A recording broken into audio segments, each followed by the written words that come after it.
بسم اللہ الرحمن الرحیم۔ شروع اللہ کے نام سے جو بڑا مہربان اور نہایت رحم کرنے والا ہے۔ السلام علیکم ورحمۃ اللہ وبرکاتہ۔ وہ گناہ جو توبہ کر کے بھی معاف نہیں ہو سکتا۔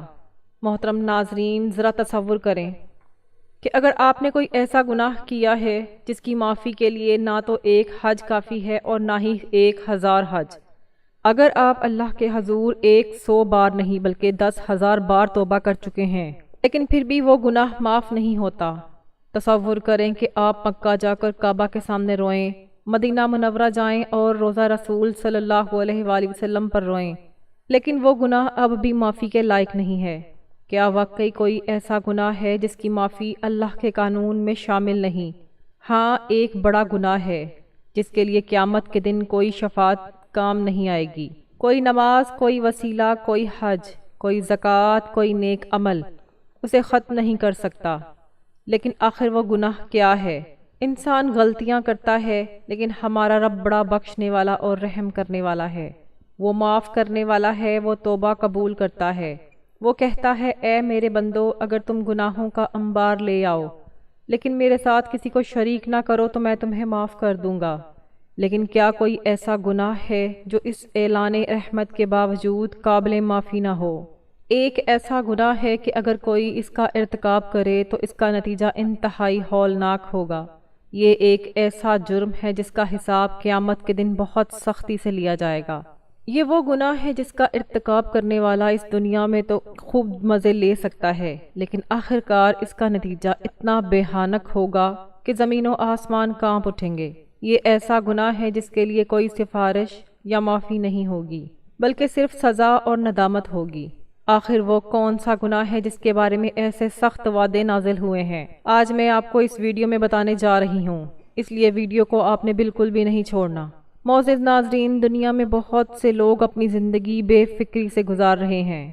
وہ گناہوں کے بعد گناہ کر رہے ہیں لیکن انہیں یہ احساس تک نہیں کہ ایسا جرم ان کے نامہ اعمال میں درج ہو چکا ہے جس کا خمیازہ انہیں بھگتنا پڑے گا۔ قیامت کے دن جب نامہ اعمال ظاہر ہوں گے، جب پل صراط پار کرنے کا وقت آئے گا، جب جہنم کی آگ بھڑک رہی ہوگی تو احساس ہوگا کہ یہ گناہ کتنا بھیانک تھا، لیکن تب تک وقت ہاتھ سے نکل چکا ہوگا، پھر پچھتاوے کا کوئی فائدہ نہیں ہوگا۔ یہ وہ گناہ ہے جس کے بارے میں نبی کریم صلی اللہ علیہ وآلہ وسلم نے سخت تنبیہ فرمائی ہے۔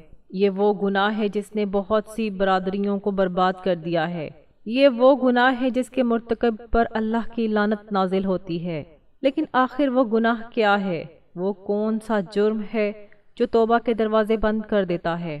اب اس راز سے پردہ اٹھانے کا وقت آ گیا ہے۔ معزز ناظرین، اللہ تبارک و تعالیٰ بہت مہربان اور معاف کرنے والا ہے، لیکن اس کی رحمت کے باوجود ایک گناہ ایسا ہے جو صرف توبہ سے معاف نہیں ہوتا۔ وہ گناہ حقوق العباد کی خلاف ورزی ہے۔ بندوں کے حقوق پامال کرنے سے بہت سے سنگین نقصانات ہو سکتے ہیں جس کا اثر دنیا اور آخرت دونوں میں ہوتا ہے۔ اگر لوگ ایک دوسرے کے حقوق کی خلاف ورزی کرتے ہیں تو معاشرے میں بدسلوکی، نفرت اور ناراضگی پیدا ہوتی ہے۔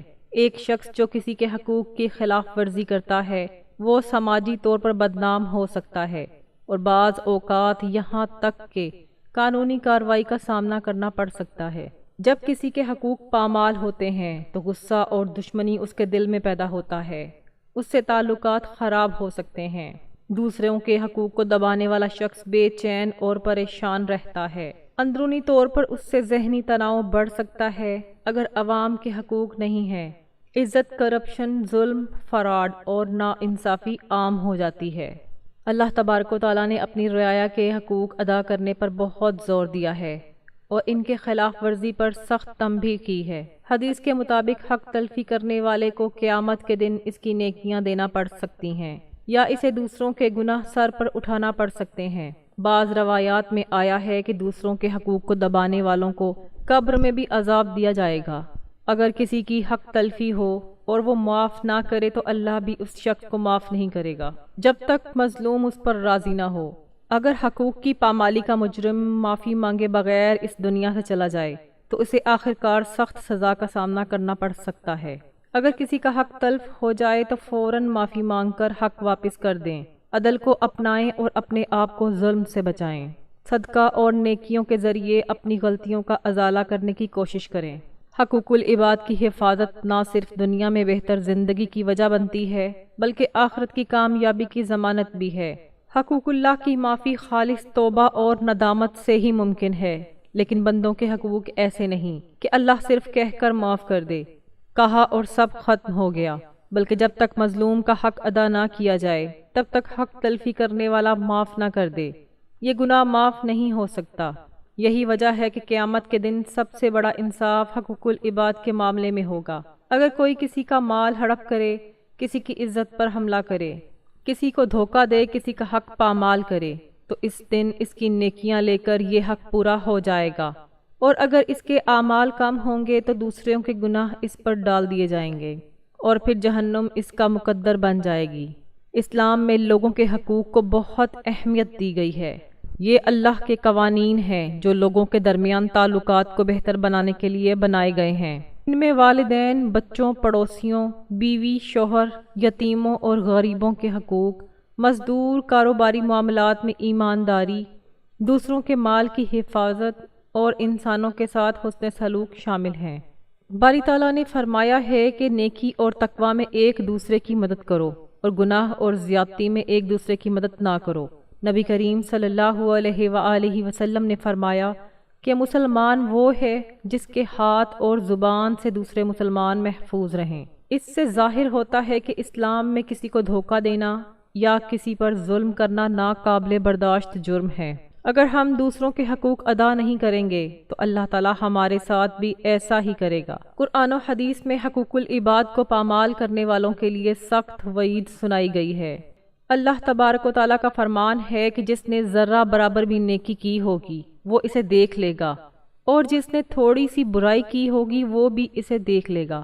نبی کریم صلی اللہ علیہ وآلہ وسلم نے ایک حدیث بیان فرمائی ہے، کیا آپ جانتے ہیں کہ قیامت کے دن سب سے زیادہ نقصان کس کا ہوگا؟ وہ شخص جو قیامت کے دن نیکیاں لے کر آئے گا، نماز پڑھ لیتا ہے، وہ روزہ رکھتا ہے، زکوٰۃ دیتا ہے، لیکن اس نے کسی کے ساتھ زیادتی کی تھی، اس نے کسی کے حقوق کو دبایا تھا، اس نے کسی پر ظلم کیا تھا، تو اس کی نیکیاں ان لوگوں میں تقسیم کر دی جائیں گی، اور جب اس کی نیکیاں ختم ہو جائیں گی تو دوسروں کے گناہ اس پر ڈال دیے جائیں گے، پھر اسے جہنم میں ڈالا جائے گا۔ اس حدیث کو سن کر شرم آنی چاہیے کہ اگر کوئی کسی کا حق غصب کرے، کسی پر ظلم کرے، کسی کو دھوکہ دے اور پھر اس دنیا میں بغیر توبہ و استغفار کے مر جائے تو قیامت کے دن اس کے پاس کچھ بھی نہیں رہے گا۔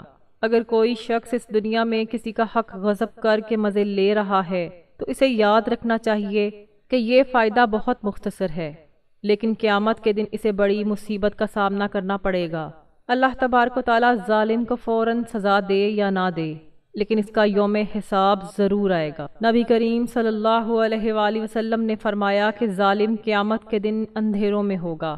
اگر آپ نے کسی کا حق غصب کیا ہے، کسی کے جذبات مجروح کیے ہیں، کسی کے ساتھ نا انصافی کی ہے، تو آج ہی اس سے معافی مانگیں یا کل حساب دینے کے لیے تیار رہیں۔